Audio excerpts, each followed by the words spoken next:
সদা সাধন করা যায়। আজকে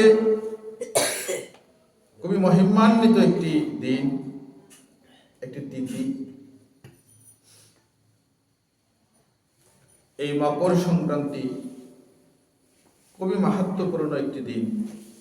তো আমরা যে এই দিনটিতে প্রাতঃ স্নান করেছি, গঙ্গা স্নান করেছি, হরিগুণ কীর্তন করেছি, হরি লোট এবং পূর্বপুরুষদের উদ্দেশ্যে অনেকেই অন্ন ব্যঞ্জন নিবেদন করেছেন। এর একটি কারণ তো আছে, তাই না? কারণগুলো কি আমরা জানি? কি কারণে এসব করি আমরা, বা কি কারণে? এমন তো অনেক মাসের সংক্রান্তি আছে, অন্যান্য সংক্রান্তিতে কেন আমরা এরকম করি না, তাই না? এবং এই সংক্রান্তিতে আজকে একাদশী তিথিও রয়েছে, ষটতিলা একাদশী আজকে। তো এই দিনটি অনেক বছর পর এই সংক্রান্তিতে, মকর সংক্রান্তিতে ষটতিলা একাদশী তিথি হয়। এটি খুবই শুভ মানা হয়। এই দিন ভজনের জন্য খুবই উপযোগী একটি দিন। যেমন ভজন তো আমাদের প্রত্যেক দিনই করতে হয়, কিন্তু বিশেষ বিশেষ বিশেষ কিছু সময় দিন আছে যেই দিনে ভজন করলে আমরা অল্প ভজনে অধিক ফল লাভ করতে পারি, গোবিন্দকে অতি সহজে প্রসন্ন করতে পারি। তো আজকের এই দিনটিও খুবই মহিমান্বিত, মাহাত্ম্যপূর্ণ একটি দিন, যে দিন গোবিন্দের ভজন করলে গোবিন্দ অতি প্রসন্ন হয়।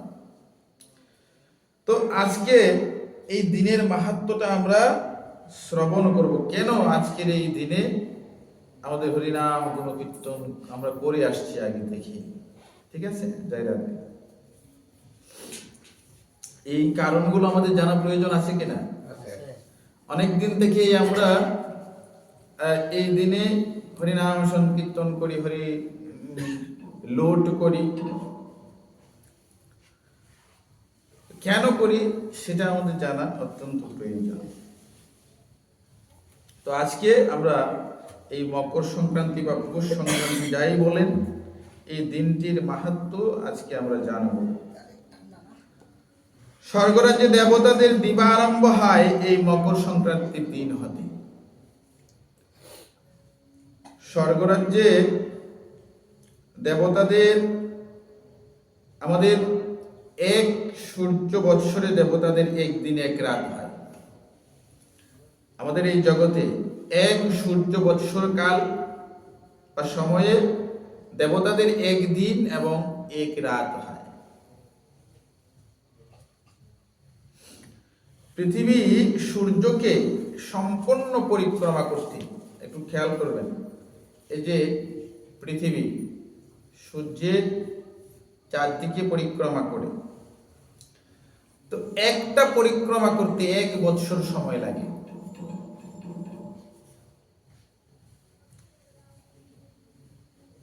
এক বৎসর সময়।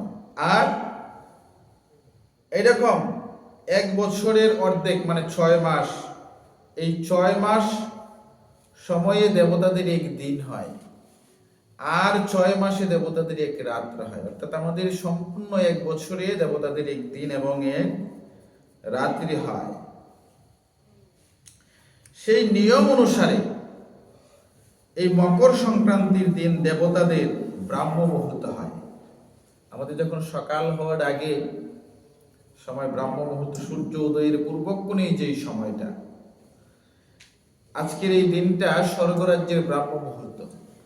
মানে এই রাত পোহালেই সকাল হয়ে যাবে, এখানে স্বর্গে সকাল হবে। এজন্য দেখবেন আমাদের যত মাঙ্গলিক ক্রিয়াদি আছে তা এই সময় হতে আরম্ভ হয়। মানে পৌষ সংক্রান্তির পর থেকেই আমাদের মাঙ্গলিক ক্রিয়াকর্মগুলো আরম্ভ হয়। মকর সংক্রান্তির দিন থেকে উত্তরায়ণ গতিতে প্রারম্ভ হয়। এজন্য এটিকে উত্তরায়ণীয় বলা হয়, উত্তরায়ণী সংক্রান্তিও বলা হয়। বলা হয় কিনা?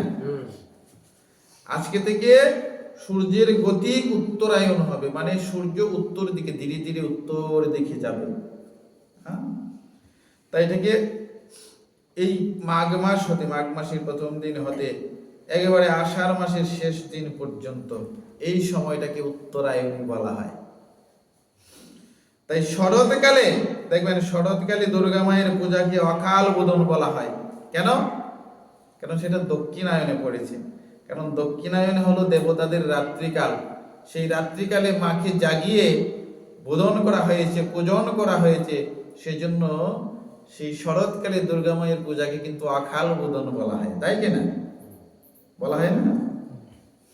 পুরাণ অনুসারে এই মকর সংক্রান্তির দিন, এটা হলো একটা কারণ। দেখো, একটা কারণ তো আমরা জানতে পারলাম কি, যে সূর্যের 1 বছর পরিক্রমা আজকে শেষ হলো, আবার আরম্ভ হলো। আর দেবতাদের স্বর্গরাজ্যের আজকে ব্রাহ্ম মুহূর্ত, মানে সকাল হবে, উত্তরায়ণ আরম্ভ হলো। সূর্যের গতি এই কাল সকাল থেকেই দেখবেন উত্তর থেকে ধীরে ধীরে ধীরে ধীরে ধীরে ধীরে দিন বড় হবে। আমরা বলি যে দিন বড় হচ্ছে, তাই কিনা? বলি না? আচ্ছা, এটা হলো একটা কারণ।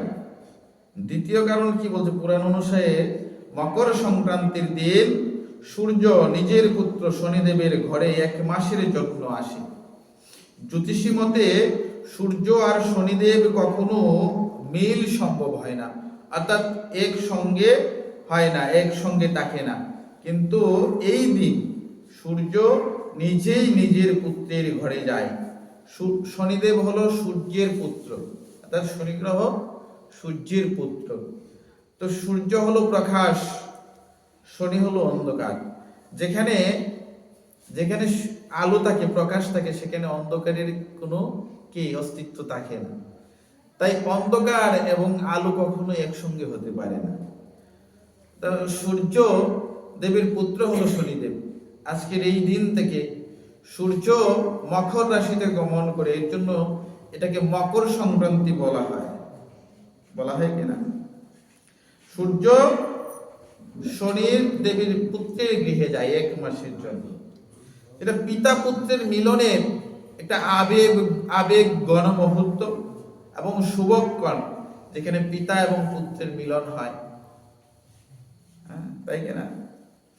তো এটা হলো আরেকটা কারণ।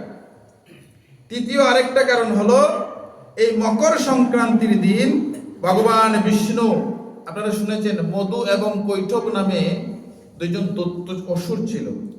সেই মধু কৈঠবের সঙ্গে ভগবান কি করেছিলেন? যুদ্ধ করেছিলেন। আর এই মকর সংক্রান্তির দিন সেই যুদ্ধটা সমাপন হয়েছিল। ভগবান এই যুদ্ধটা সমাপন করেছিলেন এই মকর সংক্রান্তির দিন। সেই দিন ভগবান কি করেছিলেন? মধুর কাঁধে মান্দার পর্বত রেখে ওই পর্বতকে চেপে ধরেছিলেন। মানে মধু নামক আর কৈটব নামক অসুরকে সেদিন শোধন করেছিলেন, উদ্ধার করেছিলেন। আর মধুকে এই মকর সংক্রান্তির দিনেই ভগবান কি করেছিলেন? উদ্ধার করেছিলেন। আর জগৎকে কি করেছিলেন? কলস মুক্ত করেছিলেন। আর এই মধুকে শোধন করেছিলেন বিদায় আজকের এই দিনে গোবিন্দের একটি নাম হয়েছিল। সেই নামটি কি আপনারা শুনেছেন অনেকেই? গোবিন্দের একটি নাম আছে খুব সুন্দর, মধুসূদন, আছে কিনা? আজকের এই দিনে মধুকে উদ্ধার করেছিলেন, সেই জন্য গোবিন্দের নাম হয়েছিলেন মধুসূদন। হরি বল, বলো মধুসূদন ভগবান কি, মধুসূদন ভগবান কি।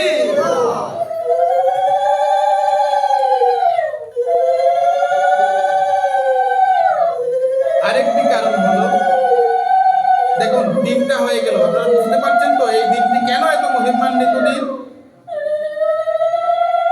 এরপর আরেকটি কারণ হলো, এই মকর সংক্রান্তি তিথিতে সূর্য বংশীয় রাজা মহারাজ ভগীরথ, যার বংশে প্রভু রামচন্দ্র এসেছিলেন, সেই মহারথী ভগীরথ গঙ্গা মাখে।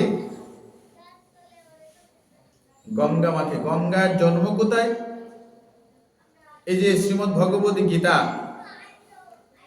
শ্রীমদ্ ভগবত গীতাকে আমরা কি বলি?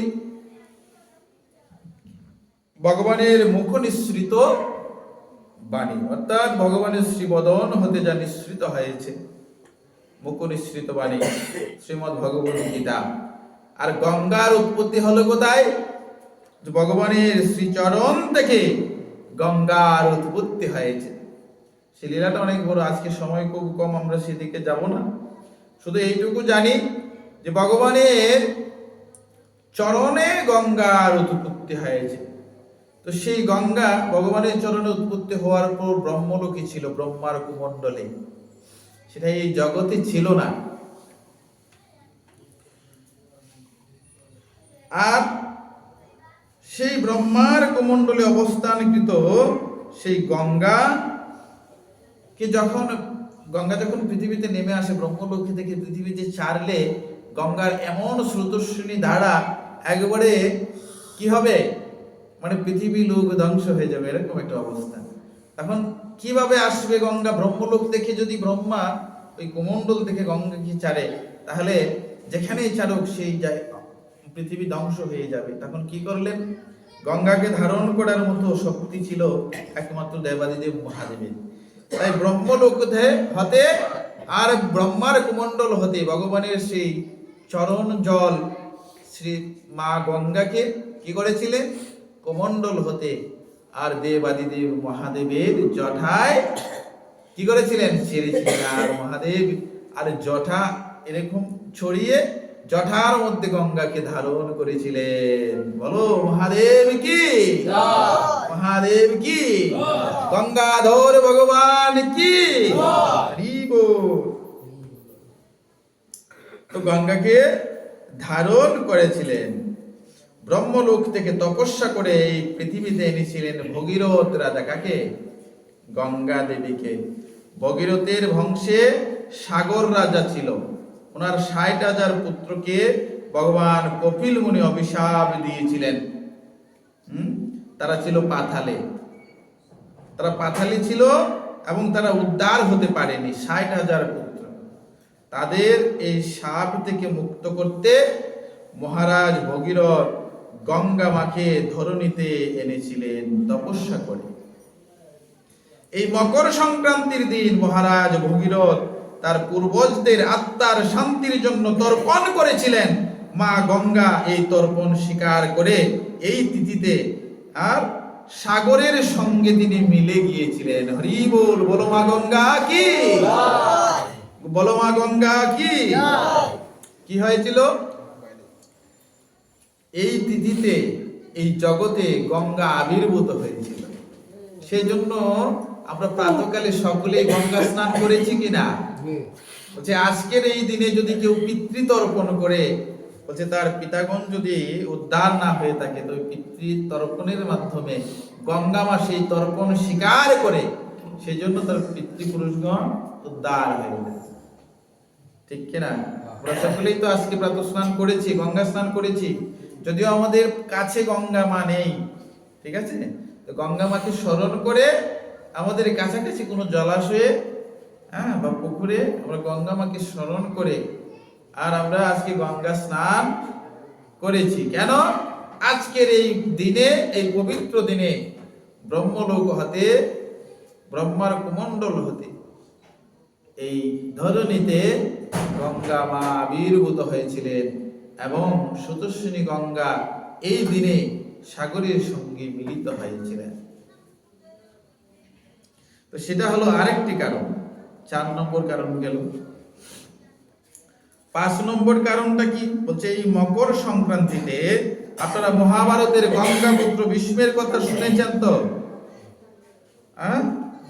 তো মহাভারতের গঙ্গা পুত্র ভীষ্ম সরসজ্জায় 58 দিন থেকে উত্তরায়ণ হবার পর শ্রীকৃষ্ণকে দর্শন করতে করতে স্বইচ্ছায় শরীর ত্যাগ করেছিলেন। অনেকে বলে যে আজকে ভীষ্মদেবের শ্রাদ্ধ করছে। আমরা সবাই জানি পিতামহ ভীষ্মের ইচ্ছা মৃত্যুর বর প্রাপ্ত হয়েছিল, তাই না? ইচ্ছা মৃত্যু বর ছিল তো। এই বর উনি ওনার পিতার সেবা করে সন্তুষ্ট করে পিতা শান্তনুর কাছ থেকে লাভ করেছিলেন। দেখুন, পিতা বর দিয়েছে কেন? সন্তানের সেবায় আচরণে পিতা সন্তুষ্ট হয়েছে এবং বর দিয়েছে যে তোমার ইচ্ছা মৃত্যু, আমি তোমাকে ইচ্ছা মৃত্যুর বর দিচ্ছি। আশীর্বাদ করেছে